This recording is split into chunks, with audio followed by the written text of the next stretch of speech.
Il y a quelques mois, Claude a sorti une fonctionnalité qui peut littéralement transformer votre quotidien. Le problème, c'est que la majorité des gens ne connaissent même pas son existence ou pensent qu'elle est trop complexe à utiliser. Pourtant, c'est probablement la fonctionnalité la plus puissante de l'IA Claude. Cette fonctionnalité, ce sont les skills et ils rendent enfin l'automatisation accessible à n'importe qui directement depuis l'outil IA que vous utilisez tous les jours. Et dans cette vidéo, je vais non seulement vous la présenter, vous expliquer comment en tirer parti, mais également vous donner les 5 typologies de skills les plus puissants. Alors c'est parti. Juste avant de passer à la pratique où on créera votre premier skills ensemble, l'important c'est d'abord commencer par comprendre un petit peu de théorie pour comprendre l'enjeu qui se cache derrière la création de ces fameux skills ou alors compétences comme on pourrait les appeler en français. Alors pour ceux qui ont jamais entendu parler des skills de leur vie, déjà sachez que c'est une fonctionnalité qui va être accessible directement avec tous les abonnements de Claude, même celui qui est gratuit. Alors pourquoi est-ce que Anthropic ont voulu mettre en place ces fameuses compétences il y a quelques mois? Eh bien parce qu'ils se sont rendus compte que la plupart des utilisateurs de Claude, mais même des LLM de manière générale, passaient leur temps à répéter des informations ou à copier-coller des informations. Et le problème, c'est que la grande majorité des utilisateurs, étant donné qu'ils sont pas développeurs et qu'ils n'ont pas de moyens faciles de créer des automatisations pour éviter ça, ils se retrouvaient dans ces boucles infinies systématiquement à refaire encore et encore la même tâche. Et c'est donc pour ça que Anthropic, l'entreprise derrière Claude, a mis à disposition à créer la fonctionnalité des skills. Mais alors, concrètement, ces fameuses compétences, c'est quoi? Eh bien, une compétence, c'est quelque chose que Claude va apprendre à faire une seule fois et qu'il sera dorénavant capable d'exécuter à vie. Alors, on utilise le terme compétence, mais cela comprend des tâches, ça peut comprendre même un rôle à part entière. Et en fait, l'objectif, c'est que Claude apprenne un processus de A à Z qui va venir lui-même optimiser au fur et à mesure de son utilisation et qu'il sera capable de déclencher de manière automatique dans n'importe quelle conversation. C'est-à-dire qu'à partir du moment où vous décidez de créer un skills, vous n'aurez plus jamais besoin d'enseigner à Claude comment faire une tâche ou comment faire la chose que vous aurez standardisée sous un skill. Maintenant, avant de concrètement voir comment créer ces skills, il faut comprendre leur structure. Déjà, un skill, une compétence, va être contenu dans un fichier qu'on va appeler un skill.md. MD, c'est simplement pour dire Markdown. Et si là, je viens sur un compte vierge, pour accéder aux skills, il faut venir dans Customize juste ici. Et quand vous allez sur Customize, vous vous rendez compte qu'il y a deux choses, compétences et connecteurs. Retenez bien les connecteurs, ça va avoir toute son importance juste après. Mais globalement, quand on vient sur les skills, vous allez arriver sur un compte vierge où vous aurez un seul et unique skill de déjà créé et c'est la compétence de création de skills mis à disposition par Anthropic. Donc, si on vient cliquer ici, on se rend compte qu'il y a plein de documents qu'on va venir comprendre dans un instant, mais ce qui nous intéresse à ce stade, c'est ce fameux skill.md. C'est ici que vous allez venir processiser, standardiser tout ce que l'IA va devoir faire, toutes les étapes qu'elle va devoir suivre pour réussir à accomplir sa tâche ou son rôle de manière réussie.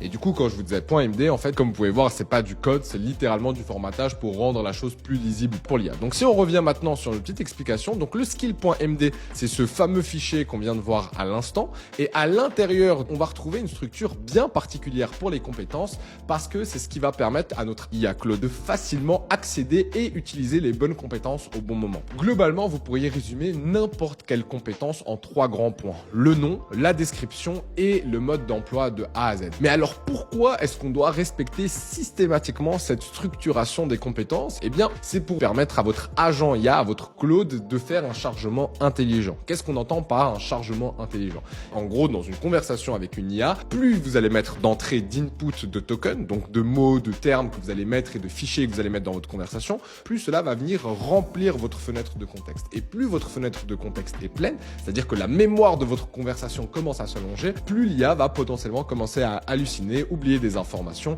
et arriver au bout de ce qu'elle est capable de proposer. Aujourd'hui, on a des conversations qui montent jusqu'à 1 million de fenêtres de contexte. C'est littéralement énorme. Mais la réalité, c'est que dès qu'on va utiliser des compétences, dès qu'on va demander à Claude de nous coder un site, une application ou quoi, c'est plus simplement ce que vous allez lui demander, c'est tout le code que lui va venir écrire derrière. Et donc, ça peut aller assez vite. Et du coup, Anthropic, pour venir contourner ça et maximiser l'utilisation de ces skills pour les utilisateurs, ils ont mis cette structuration en place où on va d'abord venir charger le nom des compétences, puis on va venir charger la description et à partir de là, Claude saura quelles compétences aller charger complètement. Pourquoi? Eh bien, pour éviter, si vous avez 100, 200 skills, de venir charger les 100-200 skills pour ensuite dire ok, on va venir utiliser cette procédure. Je pense que vous en doutez, si à chaque utilisation de Claude, vous deviez venir précharger les 100 skills de A à Z avec tout leur processus, votre fenêtre de contexte serait terminée en un instant. Et c'est pour ça qu'il y a cette structuration qui est importante à garder en tête pour lui permettre de d'abord charger le nom et la description et ensuite, une fois qu'il a identifié quelle était la compétence la plus utile à la tâche que vous êtes en train de faire, de venir activer le process de A à Z et d'aller chercher les ressources s'il en a besoin. Et comme ça, en fait, vous évitez de saturer votre conversation dès le début. Maintenant, quand on vient dans une conversation ici et qu'on a besoin d'utiliser un skills, comme je vous l'ai dit, il y a deux manières. Soit vous le déclenchez manuellement, ça veut dire que vous mentionnez directement à votre IA que vous avez envie d'utiliser tel skills. Soit vous venez faire un raccourci et vous venez choisir le skill que vous avez envie. Là, pour le coup, sur ce compte, il y a seulement skill creator, donc forcément, c'est le seul qui s'affiche. Soit vous laissez libre cours à votre Claude de deviner ou de définir quelle est la compétence la plus utile. Maintenant, si vous voulez lui éviter de réfléchir pour rien, dites-lui quel skill vous avez besoin. Et si vous êtes en train de travailler de manière naturelle, partez du principe que s'il y a une compétence que vous avez créée ou téléchargée qui est utile à la tâche, Claude va naturellement aller la chercher. Je vais vous donner un exemple. Donc, je vais lui dire « Salut Claude, j'aimerais aujourd'hui pouvoir créer un skills de A à Z avec toi. Est-ce que tu pourrais m'aider à faire cela ?» Donc là, bon, je lui explique que j'ai envie de créer une compétence, mais je lui ai pas dit « Déclenche la compétence de création de compétences ». Et ce que vous voyez, c'est que la première chose qu'il est en train de faire, c'est qu'il est en train de lire la compétence de création de skills. Donc, si je reviens ici, vous voyez qu'il regarde tout le processus de A à Z et donc, à partir de ce moment-là, il est devenu omniscient avec le standard à suivre pour créer des compétences. Dorénavant, à partir du moment où Claude va venir comprendre l'intention derrière votre prompt, il va pouvoir aller chercher la compétence la plus adaptée à votre tâche. C'est comme ça que vous venez transformer votre Claude en un outil surpuissant et que vous allez pouvoir mettre en place des dizaines d'automatisations simplement en décrivant ce dont vous avez besoin.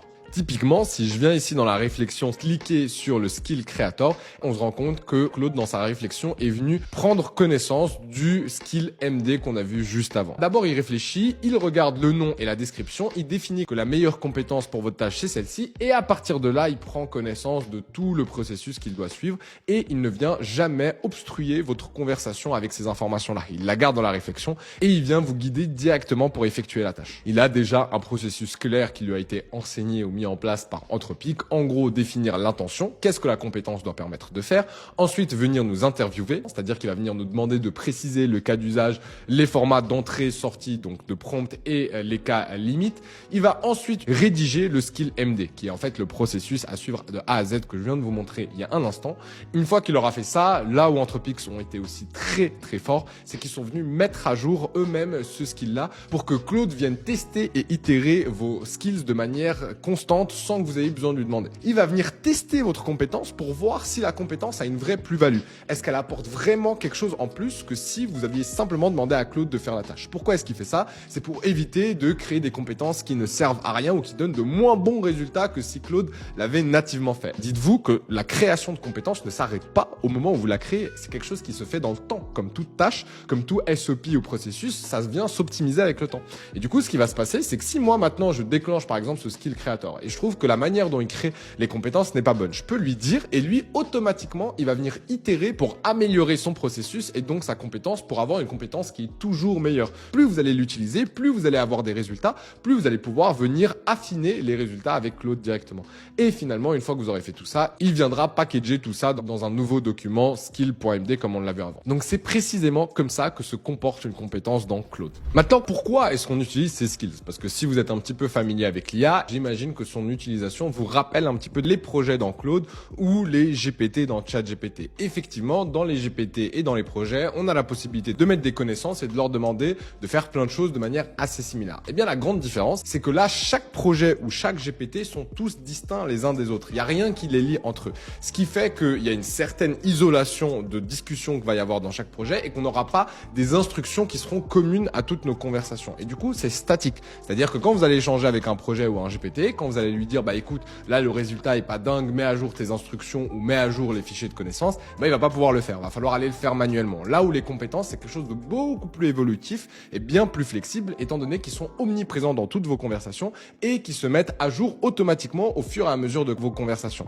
Donc non seulement ils sont beaucoup plus flexibles, mais en plus leur structuration fait qu'ils vont pouvoir se déclencher beaucoup plus facilement dans vos différentes conversations. Et le troisième point d'automatisation, c'est tous les outils d'automatisation style N8N, Make, Zapier, ça demande beaucoup plus de compétences de venir utiliser ces outils. Alors qu'on va le voir avec les skills dans Claude, il suffit de décrire votre besoin à votre IA et ensuite Claude se chargera de la créer pour vous. Là où N8N ou Make, même si c'est des outils qui sont très puissants et qui vous permettent de créer facilement des grosses automatisations, ça demande un minimum de prise en main. Donc les skills sont aujourd'hui votre moyen le plus rapide, le plus simple et le plus efficace pour créer vos premières automatisations, voire employer IA. Maintenant, on a vu la structuration du fichier de base de skill.md, notamment avec le nom, la description et le processus à suivre, mais il se trouve que ça c'était seulement le niveau 1, c'est-à-dire que c'était ce qu'on pourrait appeler littéralement une surcouche de prompt. Mais là où les compétences débloquent toute leur puissance, c'est quand on va venir utiliser le maximum de ressources à disposition. Si on revient maintenant sur notre exemple juste avant dans les connecteurs, donc on vient dans les customize juste ici et on vient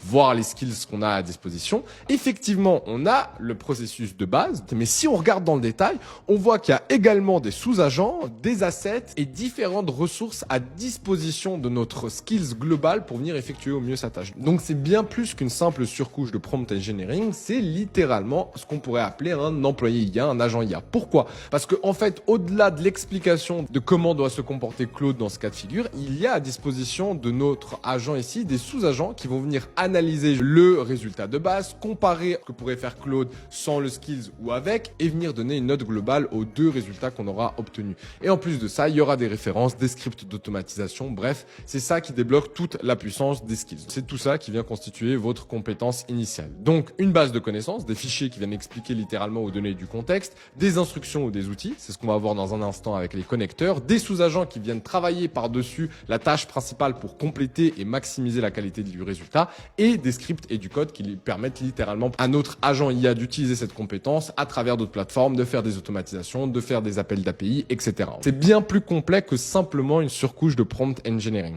Maintenant qu'on a compris l'ensemble de ce qui constitue une compétence, c'est important de venir identifier et isoler trois notions principales qui vont être utiles et qu'il ne faut pas confondre. Donc déjà, les skills en eux-mêmes. Globalement, considérer les skills comme le cerveau de la tâche. C'est vraiment le savoir-faire qui va nous permettre d'atteindre le résultat qu'on aura défini. Ensuite, on a les connecteurs. C'est vraiment les bras qu'on va venir donner à notre agent IA, à Claude, ou également intégrer dans nos skills. C'est-à-dire qu'à un moment donné, si on est en train d'apprendre une tâche à Claude, comme par exemple celle de venir créer des devis, et ben peut-être que pour créer des devis, il aura besoin d'une connexion avec Canva pour venir créer la présentation sur Canva. Et ben c'est ces fameux connecteurs qui vont permettre de venir donner des bras à notre IA pour aller faire des actions ou récupérer des informations sur toutes les plateformes. Et finalement, on a les plugins qui sont eux en fait un package bien plus complet de tous ces skills-là et de ces connexions qui vont nous permettre de faire des choses encore plus poussées. Alors aujourd'hui, le but, c'est pas d'aller voir les plugins parce que pour le coup, c'est un peu plus complexe que simplement les skills. D'ailleurs, si vous revenez sur votre plateforme ici dans les skills, on voit qu'il n'y a pas accès directement aux plugins.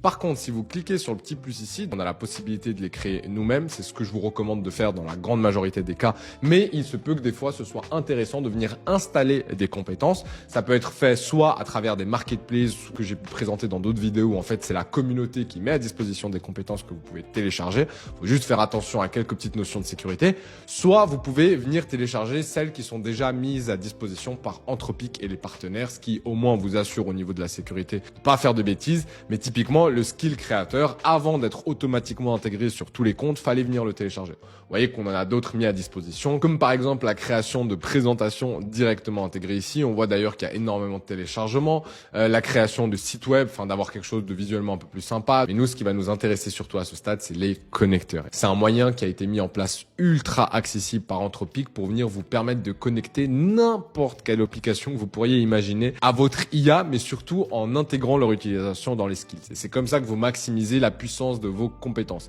Typiquement, on va le voir dans un instant, je pourrais avoir besoin dans certains processus, certaines tâches, d'utiliser, de répondre, de résumer des informations de mes emails ou de créer des présentations Canva ou alors encore d'aller récupérer des informations ou de créer des pages Notion.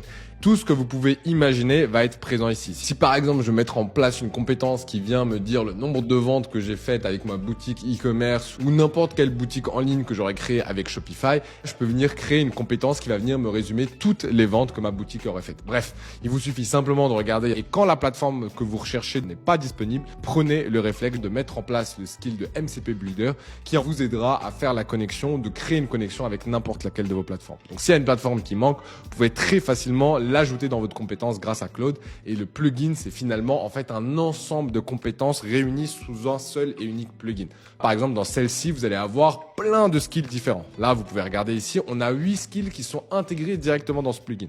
Donc, dès que vous allez venir accéder ou déclencher un plugin, vous allez avoir plein de skills différents avec plein de connecteurs différents qui vont s'enclencher. Et c'est en ça que les plugins sont un peu plus complexes et un peu plus poussés. On va pas les aborder aujourd'hui dans cette vidéo, mais gardez en tête que le niveau d'après les compétences, ça va être les plugins. Mais avant ça, il faut d'abord apprendre à créer correctement ses premières compétences et c'est ce qu'on va faire tout de suite. Ok, maintenant qu'on a bien compris ce qu'était une compétence, comment ils étaient constitués et pourquoi ça représentait un vrai avantage dans une utilisation quotidienne, on va pouvoir passer à la création de notre première compétence. Maintenant, là, l'exemple que je vous ai pris, c'est vraiment pour que vous puissiez vous rendre compte à quel point n'importe quelle automatisation que vous auriez pu imaginer ou que vous auriez rêvé avoir dans votre quotidien, vous allez pouvoir aujourd'hui la faire directement dans Claude grâce à vos compétences. Globalement, partez du principe qu'une compétence, vous pouvez la créer pour faire une automatisation, pour remplir une tâche de manière quotidienne dont vous auriez besoin ou créer littéralement un employé IA. Dans notre cas pratique ici, ce qu'on va faire, c'est qu'on va prendre un skills qui va venir tirer parti de plusieurs plateformes et qui va être très facilement mis en place. Donc, ce qu'on va faire, c'est qu'on va créer une compétence qui va nous permettre de créer et d'envoyer en quelques petites secondes seulement un compte rendu après un appel avec un prospect.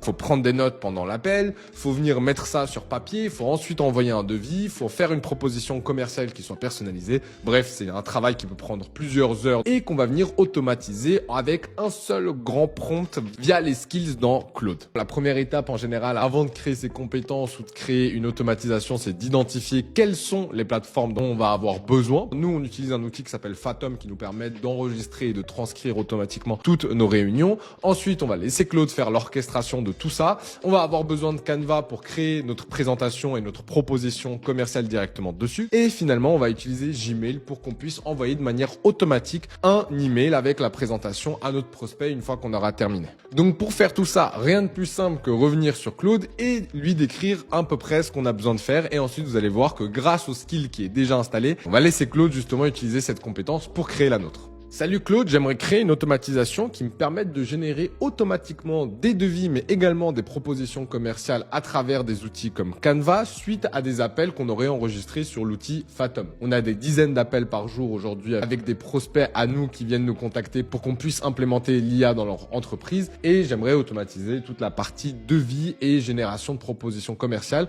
pour que simplement en te disant que je viens de sortir d'un appel ou en te mettant le lien de l'appel Fathom, tu saches que tu dois enclencher tout ça pour envoyer automatiquement un email avec toutes les informations nécessaires. J'aimerais que tu m'aides à créer cette compétence. Donc là, on va simplement lui mettre ce prompt. Il va venir travailler sur la création de cette compétence et venir activer directement le skill créateur de skill. Donc là, vous voyez qu'il est en train de comprendre le besoin. Et une fois qu'il aura clarifié le besoin, il va probablement venir me demander de créer les connecteurs sur les fameuses plateformes. Donc là, dans votre utilisation, comme vous pouvez le voir ici, potentiellement, il va vous poser quelques petites questions pour venir valider et identifier au mieux quadriller votre besoin. Donc là, on va répondre à ces petites questions. Donc là, vous voyez qu'une fois qu'on a répondu justement à ces questions, on va avoir Claude qui a lu le créateur skill comme tout à l'heure. Et maintenant, il va pouvoir construire la compétence de A à Z. Et nous, pour gagner un petit peu du temps pendant qu'il fait ça, on va venir déjà faire les connecteurs pour qu'ils puissent les utiliser de manière automatique une fois qu'ils seront connectés. Donc, on va venir dans personnaliser juste ici, customize, juste ici dans les connecteurs. Donc, nous, on avait dit qu'on voulait connecter Fathom. Donc, tout ce que vous avez à faire, c'est venir cliquer sur Fathom ici et cliquer sur Connect. Ensuite, vous aurez une fenêtre d'authentification. Vous avez juste à connecter votre compte Google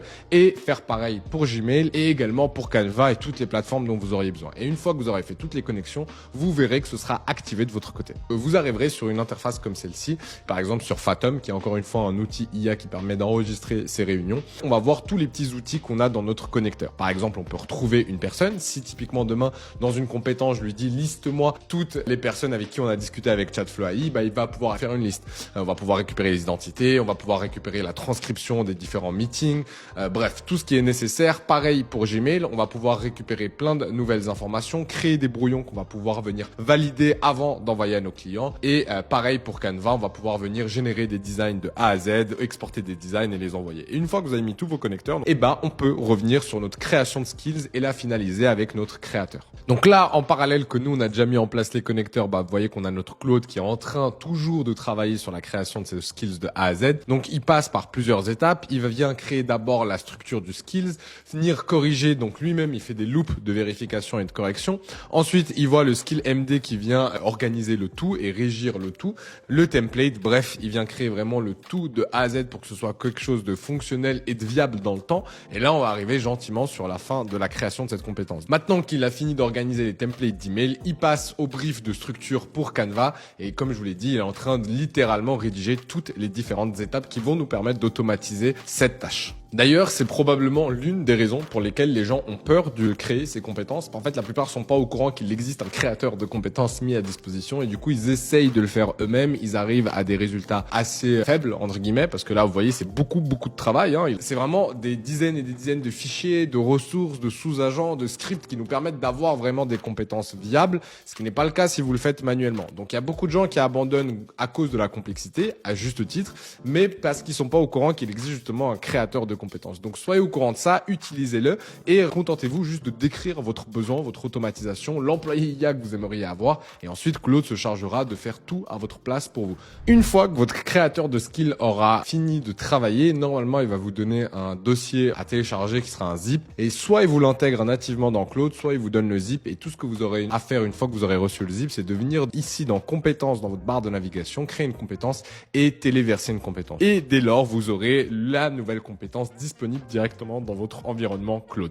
D'ailleurs, ici, on voit qu'on a la compétence qui vient d'être créée à l'instant qu'on a téléversé ici. Et en gros, c'est justement notre générateur de devis et de propositions avec le nom, la description et toute la procédure comme on l'a vu jusqu'à présent. Donc à partir de maintenant, si je viens de démarrer une nouvelle conversation et que je dis « Salut Claude, je viens tout juste de sortir d'un appel avec un prospect pour Chatflow AI. Je vais te mettre le lien Fathom de tout notre appel et j'aimerais que tu fasses le nécessaire pour que je puisse lui envoyer un devis et une proposition de manière complètement automatisée. » Donc là, je lui en ai trop dit par réflexe de prompting, mais j'aurais pu simplement lui dire je viens tout juste de sortir d'un appel, ça lui aurait suffi. Là, je mets le lien Fathom et il devrait regarder dans toutes les compétences qu'il a à disposition et se rendre compte qu'il a dorénavant une compétence qui lui permet de faire cela. Lecture du skill devis proposal YAS pour le workflow qui est littéralement celui qu'on vient de créer et maintenant il vient suivre tout le procédé qu'il a mis lui-même en place juste avant et voir le résultat. Et donc là, on voit bien toutes les différentes étapes, la structuration, enfin le suivi de la structure du skill qu'on lui a configuré, la lecture des règles de pricing qu'on lui a mis à disposition, l'email template. Donc si on vient cliquer à chaque fois, on voit le détail de ce qu'il doit faire ou non. Pareil pour le pricing, pour le brief Canva, etc. Donc vous avez toujours tout le détail et ça vous donne l'idée globale de tout ce qui se passe, de toutes les étapes qui suivent suite à la création de la compétence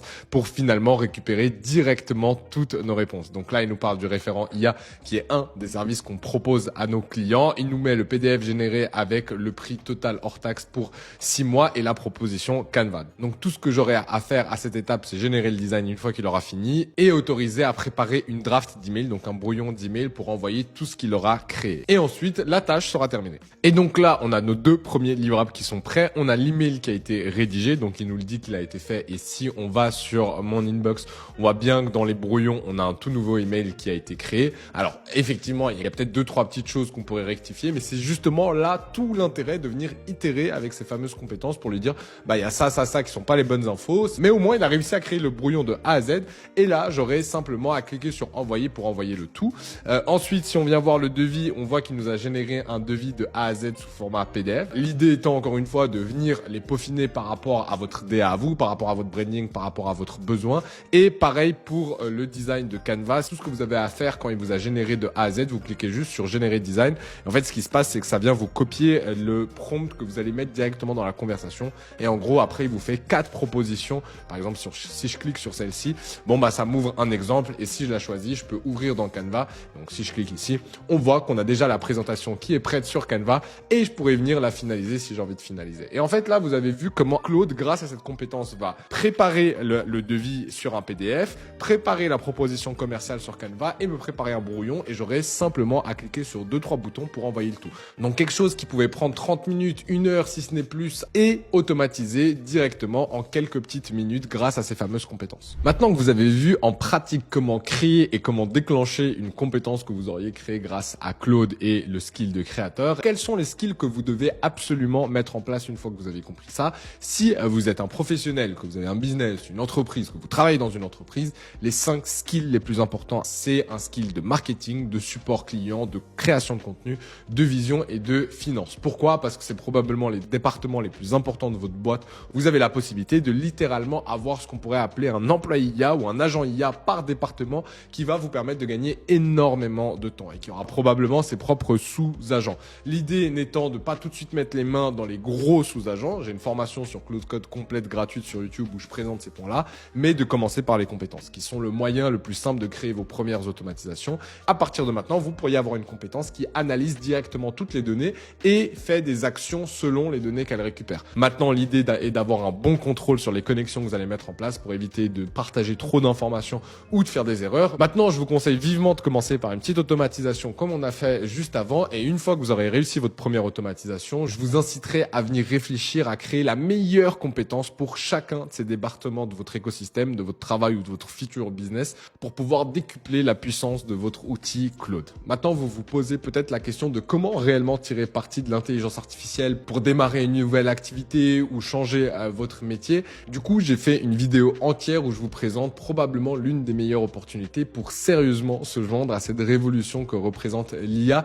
En tout cas, si ça vous intéresse d'en savoir un peu plus à ce niveau-là, vous pouvez cliquer sur cette vidéo pour y accéder.